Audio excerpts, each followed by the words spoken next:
দর্শক, বেশ কিছু গুরুত্বপূর্ণ খবর আছে। এর মধ্যে প্রথম খবরটি হলো রাশিয়া ইরানকে দিচ্ছে SU-35 প্রায় ৪৮টা। ২০টা তৈরি হয়ে গেছে আর ২৮টা তৈরি হচ্ছে।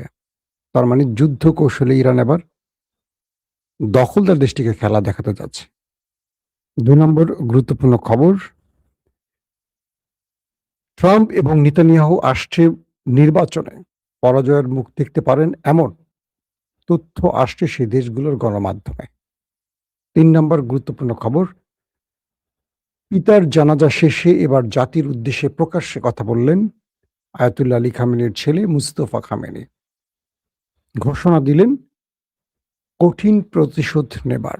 তার মানে যুদ্ধ থামছে না, যুদ্ধে এবার বড় ফ্রেমে লাগতে যাচ্ছে। পুরো মিডল ইস্ট এবার ভয়াবহ বিপর্যয়ের দিকে যাচ্ছে। একই সঙ্গে পাকিস্তান এবং সৌদি আরব সব পক্ষকে শান্ত থাকার আহ্বান করেছে। পাশাপাশি লেবাননের শিশু বা সাধারণ মানুষ হত্যায় ফেঁসে যেতে যাচ্ছে এবার নেতানিয়াহু। চলুন আমি আপনাদেরকে একটা একটা করে খবর দেওয়ার চেষ্টা করছি।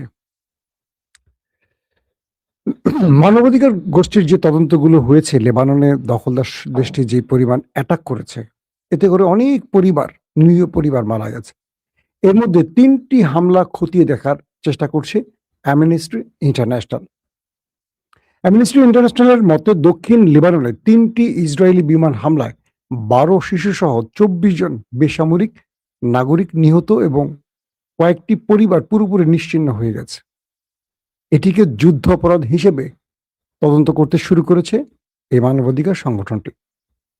মানবাধিকার সংস্থাটির তারা জানিয়েছে যে ৬, ১২ ও ১৩ মার্চ টায়ার জেলায় আল থাকানা মহল্লা, সাইদা জেলার ইরকায় এবং নাবাতিয়ে জেলায় আল রাহবাত মহল্লায় বেসামরিক নাগরিকদের বাড়িঘরে হামলা চালায় ইসরায়েল। নিহতদের মধ্যে ৫ থেকে ১৬ বছর বয়সী ১২ জন শিশু ছিল। একজন গর্ভবতী নারী ছিল এবং আরো কজন, প্রায় আরো ৬ থেকে ৭ জন নারী ছিল এবং বেশ কজন পুরুষ ছিলেন, যাদের মধ্যে অন্তত আরো ১৮ জন আহত হয়েছেন। সংস্থাটি বলছে তাদের কাছে এই সিদ্ধান্তে উপনীত হওয়ার যুক্তিসঙ্গত কারণ রয়েছে যে ইসরায়েলি বাহিনী বেসামরিক ও সামরিক লক্ষ্যবস্তুর মধ্যে পার্থক্য করতে ব্যর্থ হয়েছে। বেসামরিক ব্যক্তি বা বেসামরিক স্থাপনার উপর হামলা চালিয়ে অথবা বেসামরিক ক্ষয়ক্ষতি কমানোর জন্য সম্ভাব্য সকল সতর্কতা অবলম্বন করতে ব্যর্থ হয়েছে ইসরায়েল বা ইচ্ছাকৃত তারা লেবাননের বেসামরিক বা নিরীহ মানুষের উপর আক্রমণ করেছে। যদি এটি প্রমাণিত হয়ে যায় তাহলে আবারও নেতানিয়াহুর ফেঁসে যাওয়ার সম্ভাবনা তৈরি হচ্ছে, কারণ এটি মানবাধিকার লঙ্ঘন এবং এক প্রকার যুদ্ধাপরাধ হিসেবে বিবেচিত হবে। দর্শক, অন্যদিকে আজকে পাকিস্তান এবং সৌদি পররাষ্ট্রমন্ত্রীর মধ্যে আলাপ হয়েছে টেলিফোনে। একদিকে ছিলেন পাকিস্তানের ইসাকদার, অন্যদিকে ছিলেন সৌদি আরবের প্রিন্স ফয়সাল বিন ফারহান। তারা আমেরিকা এবং ইরানকে সতর্ক করে বলেছেন, মধ্যপ্রাচ্যে নতুন করে সংঘাত কারো স্বার্থ রক্ষা করবে না, বরং এই অঞ্চলটিকে আরো বিপর্যয়ের দিকে নিয়ে যাবে। পাকিস্তানের পররাষ্ট্র মন্ত্রণালয় এক বিবৃতি অনুসারে দুই নেতার এই ফোনালাপের পর কিছু তথ্য গণমাধ্যমে এসছে। গত মাসে যুক্তরাষ্ট্র ও ইরানের মধ্যে একটি চুক্তি স্বাক্ষরিত হওয়া সত্ত্বেও সংঘাত বৃদ্ধির বিষয়ে গভীর উদ্বেগ প্রকাশ করেছে দেশ দুটো। বিবৃতিতে বলেছেন তারা একমত হয়েছেন যে নতুন করে সংঘাত কারোর স্বার্থে রক্ষা করে না, বরং আঞ্চলিক শান্তি ও স্থিতিশীলতা প্রচেষ্টাকে ব্যাহত করবে। প্রিন্স ফয়সাল উত্তেজনা প্রশমন এবং সংলাপ অব্যাহত রাখার গুরুত্ব দিয়েছেন এবং অন্যদিকে সকল পক্ষকে সর্বোচ্চ সংযম প্রদর্শন করতে আহ্বান করেছেন। অর্থাৎ পাকিস্তান এবং সৌদি আরবের মধ্যে এই আলাপচারিতাটি হচ্ছে কখন, যখন ইরান এবং আমেরিকার মধ্যে আবারও অ্যাটাক শুরু হয়েছে। আবার আজকে আমেরিকার দাবি অনুযায়ী তারা অ্যাটাক বন্ধ রেখেছে, কিন্তু এরই মধ্যে মুস্তফা খামেনি প্রকাশ্যে আবারও প্রতিশোধের ঘোষণা দিয়েছেন। কি ঘোষণা দিয়েছেন আসেন আমরা শুনি। ইসলামী বিপ্লবের শহীদ নেতা আয়াতুল্লাহ সৈয়দ আলী খামেনির জানাজা শেষ হয়েছে এবং সেই জানাজা শেষে একটি বক্তব্য দেন তার ছেলে মুস্তফা খামেনি। তিনি ইরাক এবং ইরানের জনগণকে এবং পৃথিবীব্যাপী যেসব দেশের ডেলিগেটরা ইরানে এসছেন তাদের প্রতি কৃতজ্ঞতা জানান এবং প্রশংসা করেন। পরে তিনি বলেন, আমরা ওই দেশ দুটোকে, বুঝতে পারছেন তো কোন দুটো দেশ, তারা তাদের সন্ত্রাসীদের অবশ্যই কঠিন প্রতিশোধ নিতে যাচ্ছে। আল জাজিরা বলছে কি যে মুস্তফা খামেনি তার শেষ বক্তব্যে তার পরিবার, তার দেশবাসী এবং তার বাবার পবিত্র রক্তের বদলা নেবেন এই ঘোষণাটি দিয়েছে। এই ঘোষণার পর পৃথিবীতে আবার নতুন করে টেনশন বেড়ে গেছে, কারণ তিনি বলছেন যে আমরা এই রক্তের বদলা নেবই, প্রতিশোধ এ জাতির অঙ্গীকার। অর্থাৎ মুস্তফা খামেনির দেখেছেন পুরো জাতি তার বাবার জানাজায় এসছে এবং একটি দাবি করেছে, প্রতিশোধ প্রতিশোধ প্রতিশোধ। সবাই ইন্তেকাম বা প্রতিশোধের দাবি তুলেছেন। তো দেশটির ভেতরে যেই প্রতিশোধের দাবি উঠেছে সেই দাবির প্রতি শ্রদ্ধা জানিয়ে মুস্তফা খামেনি এবার প্রকাশ্যে ঘোষণা দিয়েছেন তারা প্রতিশোধ নেবে। এখন এই প্রতিশোধ কি হতে পারে?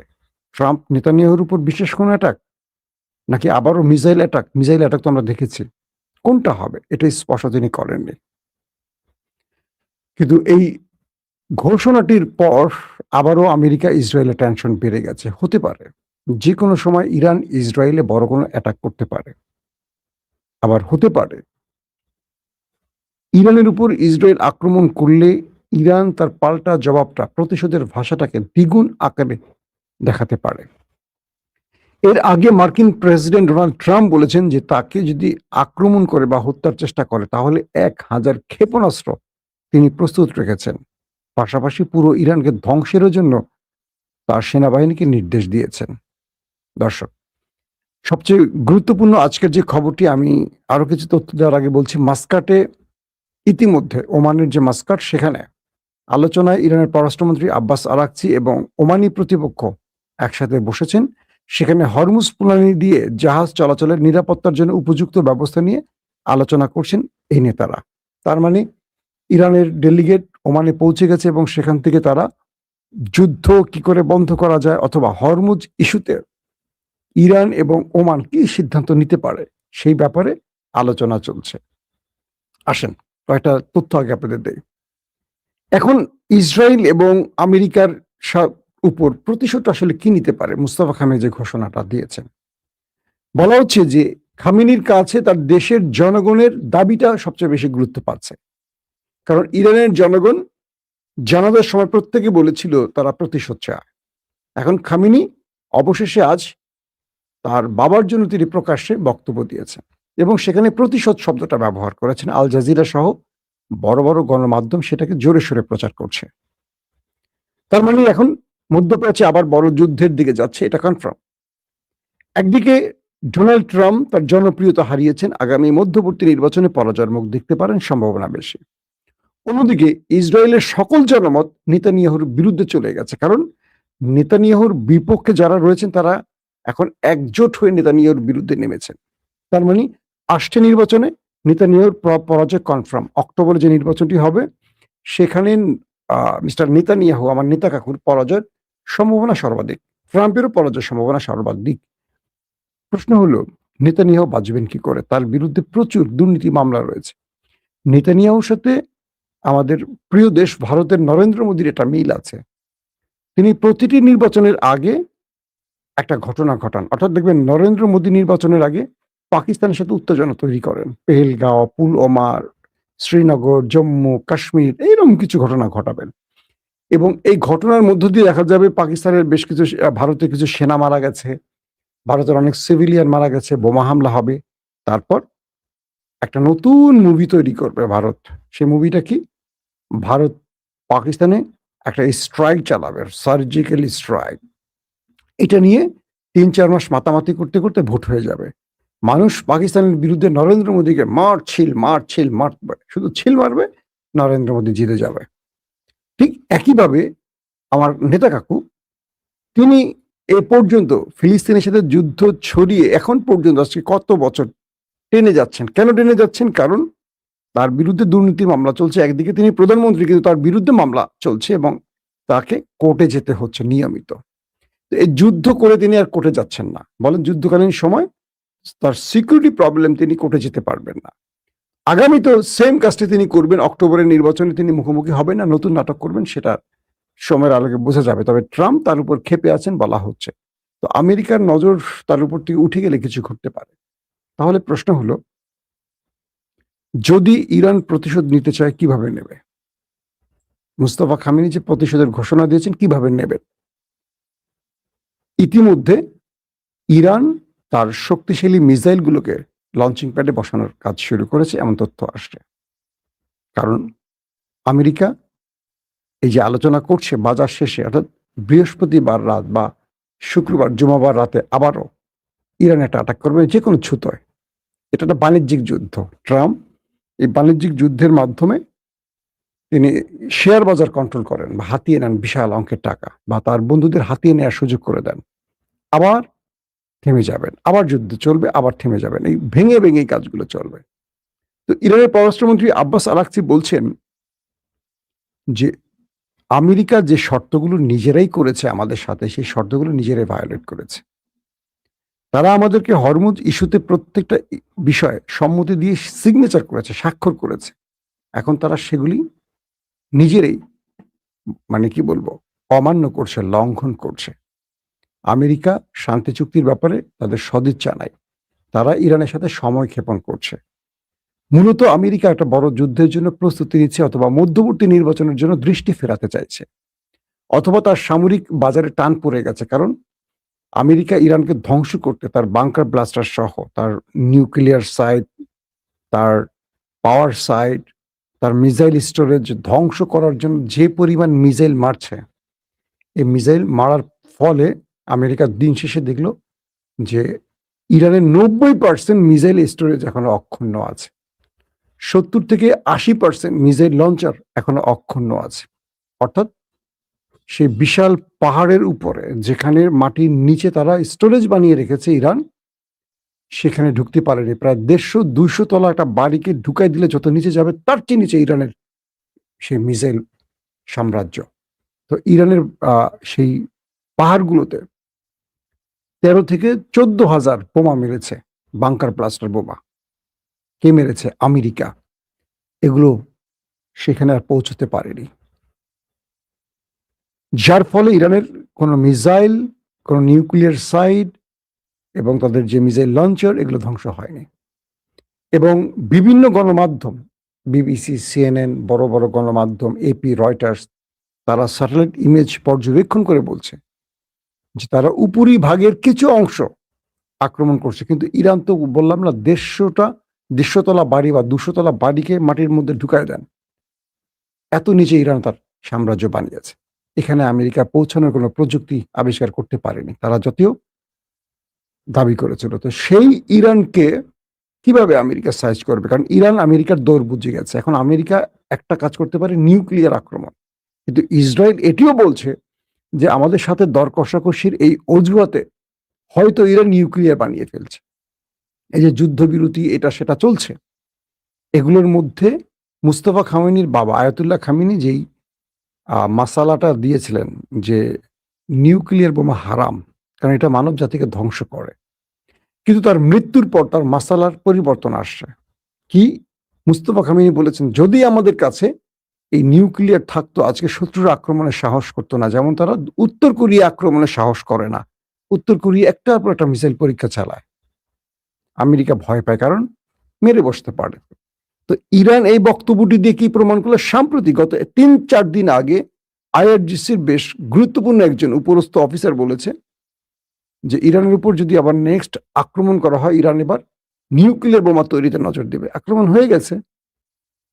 এখন এইটুকু বলা যায় ইরান নিউক্লিয়ার বোমা হয় বানিয়ে ফেলেছে বা চূড়ান্ত লক্ষ্য। এখন আমি এটা আপনাকে বলবো না, কারণ এই কথা বারবার বলেছি, আমার মনে হয় বানিয়ে ফেলেছে। ইরান এত বড় আক্রমণের পর নিউক্লিয়ার বোমা বানাবে না, এত বোকা যাদের কাছে 60% উন্নত কি বলবো ইউরেনিয়াম রয়েছে, যেটাকে তারা একেবারে 90% নিতে সময় লাগে মাত্র 15 দিন বা 10 দিন। তো আজকে প্রায় 6 মাস তো না, ফেব্রুয়ারি 28 তারিখ থেকে যুদ্ধ শুরু। ফেব্রুয়ারি, মার্চ, এপ্রিল, মে, জুন, জুলাই। তো এই যে প্রায় 5 মাস 4 মাস 5 মাসের মতো সময় ইরান কি আর বসে আছে? 60% থেকে 90% তারা আনেনি? অবশ্যই এনেছে। কারণ তাদেরকে আরেক 2 পরাশক্তি আছে। চীন, রাশিয়া সাপোর্ট দিচ্ছে। তো এই পরিস্থিতিতে ইসরায়েল, আমেরিকার আসলে অনেক রকম ভয় আছে ইরানকে নিয়ে। কারণ ইরান এই মুহূর্তে কাউকে তোয়াক্কাই করছে না। আমেরিকাকে তোয়াক্কা করছে না। তো আমেরিকা যখন নিউক্লিয়ারের হুমকি দিচ্ছে, ইরান কেন ভয় পাচ্ছে না? এটা নিয়ে ইরানের ইসরায়েল এবং আমেরিকার টেনশন বেশি। যে রে, ট্রাম্প বারবারই নিউক্লিয়ার আক্রমণের হুমকি দিচ্ছে, কিন্তু ওরা ভয় পাচ্ছে না কেন? এদিকে রাফায়েল গ্রোসি, যে অ্যাটমিক এনার্জির চেয়ারম্যান বা প্রধান, তাকে ইরান ঢুকতে দিচ্ছে না, কাউকে ঢুকতে দিচ্ছে না। তো এই পরিস্থিতিতে ইরান প্রতিশোধ নেবে ঘোষণা দিয়েছে মুস্তফা খামেনির মাধ্যমে। যে ঘোষণাটি আসছে তাতে করে বলা যাচ্ছে থামছে না যুদ্ধ, আবার শুরু হচ্ছে বড় ফ্রেমে। কারণ এই প্রতিশোধটা কখন কিভাবে নিবে মুস্তফা খামেনি, তার উপর ডিপেন্ড করে ভিন্ন কিছু ঘটতে যাচ্ছে। অন্যদিকে আরবের বাকি দেশগুলো যে কোনোভাবে তারা মধ্যপ্রাচ্যকে, মিডল ইস্টকে শান্ত রাখার জন্য তাদের কূটনীতিকে চরম পর্যায়ে নিয়ে গেছে। এখন সবাই দৌড়াদৌড়ি শুরু করছে। কাতার গতকালকে, আজকেও কাতার ইরানের ডেলিগেট পাঠিয়েছে যেন এটাকে ঠান্ডা করা যায়। পাকিস্তানের সাথে ইরানের কথা হচ্ছে, পাশাপাশি তুরস্কের সাথেও যোগাযোগ চলছে। ট্রাম্প নিজের জীবন রক্ষা এখন টেনশনে আছে। সে তুরস্ক সফর করেছেন, পথের মধ্যে তিনি টানা যান না, একটা বিমান, তার বিমান চেঞ্জ করে ফেলেছেন। ওমানের একটি বিমান, সামরিক বিমানে গেছেন। তারপর তুরস্কে গিয়ে A1 একটা পুরনো বিমানে উঠছেন, ব্রিটেনে গিয়ে নেমে গেছেন। মানে তার যে রুট, নির্ধারিত রুট পরিবর্তন করে, বিমান পরিবর্তন করে, অনেক ঝাক্কি ঝামেলা পেরিয়ে তিনি তুরস্কে গেছেন। তুরস্ক থেকে আবার আমেরিকায় ফিরেছেন মিস্টার ট্রাম্প। তার মানে ইরান কিছু একটা করতে যাচ্ছে, এটা ট্রাম্প বুঝে গেছে। সেই বোঝা থেকে এখন বড় ফ্রেমে টেনশনে পড়ে গেছেন, যে কারণে তিনি হুমকিও দিয়েছেন ইরানকে যে আমি যদি মরে যাই তোমাকে শেষ করে ফেলবো।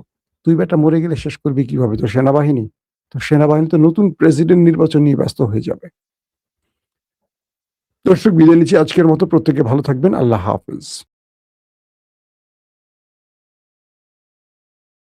কাহিনীটি শুরু হয়েছিল কয়েকদিন আগের একটা নাটকীয় ঘটনা থেকে। প্রথমে সেটা বলে নিই। নীল আকাশের নিচে মাসাহাদের রাস্তায় তখন লক্ষ লক্ষ মানুষের ঢল নেমেছে। একটা কফিন যাচ্ছে ধীরে ধীরে, চারিদিকে কান্না, স্লোগান আর ক্ষোভ। হঠাৎ ভিড়ের মধ্যে থেকে উঠে আসলো একটা পোস্টার, তারপর আগুন জ্বলে ওঠে মার্কিন পতাকায়। গোটা বিশ্ব দেখল সেই দৃশ্য। 5ই জুলাই 2026, ইরানের সর্বোচ্চ নেতা আয়াতুল্লাহ আলী খামেনেইয়ের জানাজা। আর ঠিক সেই সময় হাজার হাজার মাইল দূরে তুরস্কের আঙ্কারায় একটা ফোন বেজে উঠল। ইসরায়েলের গোয়েন্দা সংস্থা থেকে হোয়াইট হাউসের কর্তাদের কাছে খবর এলো ইরান নাকি নতুন করে ছক কষেছে। এবার তাদের লক্ষ্য একজনই, আমেরিকা যুক্তরাষ্ট্রের প্রেসিডেন্ট ডোনাল্ড ট্রাম্প। তারপর যা ঘটে গেল তা রীতিমতো চাঞ্চল্যকর। আমেরিকার প্রেসিডেন্টের জন্য নির্দিষ্ট এয়ারফোর্স 1 বদলে অন্য একটা বিমানে চড়লেন ট্রাম্প। মার্কিন যুদ্ধ সচিব পিট হেগসেথের ইসরায়েল সফর বাতিল হয়ে গেল হঠাৎ করেই। একটাই প্রশ্ন তখন বিশ্বজুড়ে ঘুরপাক খাচ্ছে, সত্যি কি ট্রাম্পের জীবন বিপন্ন, নাকি এটা আরো বড় একটা রাজনৈতিক খেলা যার নেপথ্যে রয়েছে অন্য কোনো হিসেব? আজ সেই খেলার নেপথ্যে কি আছে তা আপনাদের সামনে তুলে ধরব। বলবো 6 বছর আগের একটা হত্যার প্রতিশোধের বার্তা কিভাবে আজও তাড়া করে বেড়াচ্ছে একজন প্রেসিডেন্টকে, আর কিভাবে সেই ভয়কে ব্যবহার করা হচ্ছে যুদ্ধের আগুনকে আরো উস্কে দিতে। ভিডিওটি শেষ পর্যন্ত দেখে ভালো লাগলে লাইক, শেয়ার এবং হাইপ করে আরো মানুষের কাছে পৌঁছে দিতে ভুলবেন না। 2020 সালের জানুয়ারি মাস, বাগদাদ বিমানবন্দর। একটা মার্কিন ড্রোন হামলা, মুহূর্তেই প্রাণ হারালেন কাসেম সোলেইমানি, ইরানের ইসলামিক রেভলিউশনারি গার্ড কোরের কুদস ফোর্সের প্রধান। ইরানের কাছে তিনি শুধু একজন জেনারেলই ছিলেন না, তিনি ছিলেন জাতীয় বীর। আর এই হত্যার নির্দেশ কে দিয়েছিল? মার্কিন সংবাদপত্রই জানাচ্ছে খোদ ডোনাল্ড ট্রাম্পই এই নির্দেশ দেন। তখন তিনি প্রথমবারের মতো প্রেসিডেন্ট হয়েছেন। আর এই একটি সিদ্ধান্তই বদলে দেয় মধ্যপ্রাচ্যের রাজনীতির গতিপথ। সোলেইমানি হত্যার পর থেকে ইরান বারবার প্রতিশোধের হুমকি দিয়ে আসছে ট্রাম্পের বিরুদ্ধে। আর সবথেকে গুরুত্বপূর্ণ ব্যাপারটা জানলে অবাক হয়ে যাবেন, সম্প্রতি ট্রাম্প নিজেই স্বীকার করেছেন এক অস্বস্তিকর সত্য। তিনি বলেছেন 2020 সালে ইসরায়েল আসলে সোলেইমানিকে হত্যার পরিকল্পনা থেকে সরে দাঁড়িয়েছিল, আর তখন বাধ্য হয়েই মার্কিন হামলার মাধ্যমে তাকে হত্যা করতে হয়। ভাবুন তো একবার, যে সিদ্ধান্ত নিতে ভয় পেয়েছিল ইসরায়েল, তারা নিজেরা যা এড়িয়ে গিয়েছিল সেই দায়টা এসে পড়ল আমেরিকার কাঁধে। আর আজ 6 বছর পর সেই একই সিদ্ধান্তের প্রতিশোধ তাড়া করছে খোদ ট্রাম্পকেই। এটা কি কাকতালীয়, নাকি ইতিহাসের এক নিষ্ঠুর বিদ্রূপ? জুলাইয়ের প্রথম সপ্তাহ, যুদ্ধবিরতি তখন প্রায় ভেঙে পড়ার মুখে। মার্কিন যুক্তরাষ্ট্র আর ইরানের মধ্যে ফের হামলা পাল্টা হামলা শুরু হয়ে গেছে। ঠিক এই সময় খবর আসে ইসরায়েল নতুন এক গোয়েন্দা তথ্য দিয়েছে আমেরিকাকে। সূত্র বলছে এই সতর্কবার্তা এসেছে এই সপ্তাহেই, মানে তথ্য একেবারে টাটকা। আর তাতে একটা নির্দিষ্ট চক্রান্তের কথা বলা হয়েছে। কিন্তু এখানেই লুকিয়ে আছে প্রথম সন্দেহের বীজ। একে একে সেগুলোকে আপনাদের সামনে আনব। মার্কিন সংবাদপত্র বলছে, দুটো সূত্র জানিয়েছে আমেরিকা নিজে থেকে এই চক্রান্তের তথ্য কিন্তু যাচাই করেনি। এমনকি ইসরায়েলের সতর্কবার্তার আগে তারা এ বিষয়ে কিছু জানতই না। অর্থাৎ পুরো তথ্যটাই এসেছে একটি মাত্র উৎস থেকে, আর সেই উৎস হলো ইসরায়েল। মানে আমেরিকার বিশ্বখ্যাত সিআইএ এ ব্যাপারে কিচ্ছু জানে না, তাদের কাছে কোনো নিশ্চিত প্রমাণও নেই। তারপরেও কি হলো? আঙ্কারায় সাংবাদিকদের সামনে দাঁড়িয়ে ট্রাম্প নাটকীয় ভঙ্গিতে বললেন, ওরা আমেরিকার নেতাকে সরিয়ে দিতে চায়, মানে আমাকে। আমি প্রতিটি তালিকায় আছি। আজ সকালে দেখলাম ওদের প্রতিটা তালিকাতেই নাকি আমি আছি।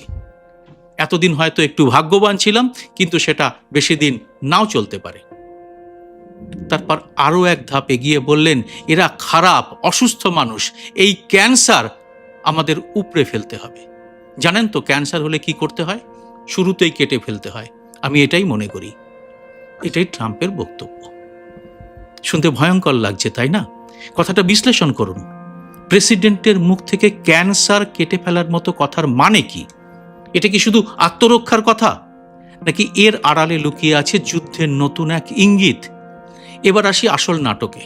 আঙ্কারা থেকে যুক্তরাষ্ট্রে ফেরার পথে ট্রাম্প বদলে ফেললেন তার বিমানের রুট।